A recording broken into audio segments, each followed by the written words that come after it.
கர்த்தருடைய பரிசுத்தமான நாமம் மகிமைப்படுவதாக. ஆசீர்வாதமான ஒரு நல்ல கால வேளையிலையும் பாளையங்கோட்டை இந்திய தேவ சபையிலிருந்து காலை மன்னாவை உங்களுக்கு வழங்குவதில் மிகுந்த சந்தோஷம். கிருபையாய் கர்த்தர் கூட்டி கொடுத்த நாளுக்காக கர்த்தரை ஸ்தோத்திரம் பண்ணுவோம். இந்த நாளுக்கான தியான அதிகாரம் 2 சாமுவேல் 21 அதிகாரம். இந்த அதிகாரத்தை வாசித்து தியானியுங்கள். தாவீதினுடைய கடைசி நாட்கள். தாவீது தன் வாழ்க்கையில் ஏற்பட்ட எல்லா பிரச்சனைகளிலேயும் அவன் தேவனை நோக்கி பார்த்தான் என்பது இந்த அதிகாரத்திலிருந்து நாம் அறிந்து கொள்ள முடியும்.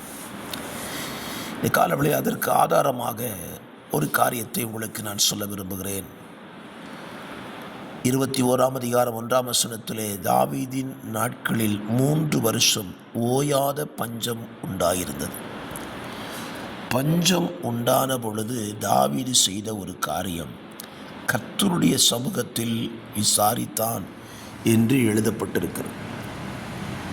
வாழ்க்கையில் பஞ்சம் அப்படின்னு ஒன்று வந்துட்டாலே அதற்கான காரணத்தை கண்டுபிடிப்பதில் தாவீது மிகுந்த கவனமுள்ளவனாயிருந்தான். பாருங்கள், ரூத்தின் புஸ்தகத்தில் எலிமெலேக்கினுடைய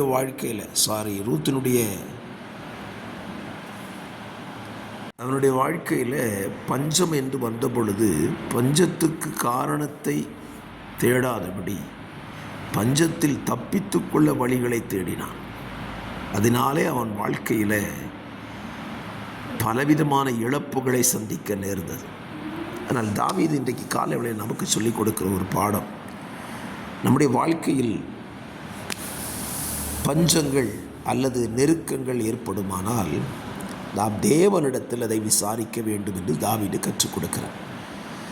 தாவீது அந்த காரியத்தில் அவன் கற்றுக்கொண்ட பொழுது கர்த்தரும் அவனோடு பேசுகிறார். பாருங்கள்,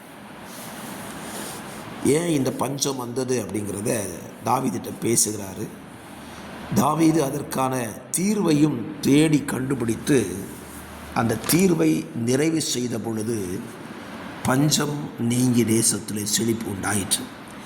ஆகவே இந்த காலவெளியிலேயும் உங்கள் வாழ்க்கையில் ஒரு வேளை நீங்கள் இப்படிப்பட்ட நெருக்கத்தை சந்திச்சிங்கன்னா தேவனிடத்தில் விசாரியுங்கள். என் வாழ்க்கையில் இந்த நெருக்கத்துக்கான காரணம் என்ன, ஏன் நான் இவ்வளவாய் நெருக்கப்படுகிறேன் விசாரிப்பீர்களானால் கர்த்தர் உங்களோடு கூட பேசுகிற தேவனாய் இருப்பார். அப்பொழுது நீங்கள் பஞ்சத்திற்கு தப்பக்கூடிய வழியையும் கண்டுபிடித்து கொள்ளலாம்.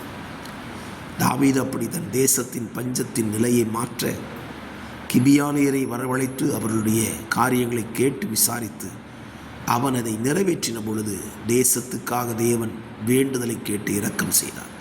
ஆகவே இந்த காலவெளியில் நீங்களும் தேவனிடத்தில் கேளுங்கள், நிச்சயமாய் உங்களுக்கு பதில் வரும். கர்த்தர் தாமே இந்த வார்த்தையினாலே உங்களை நிலைப்படுத்தி கட்டுவிப்பாராக.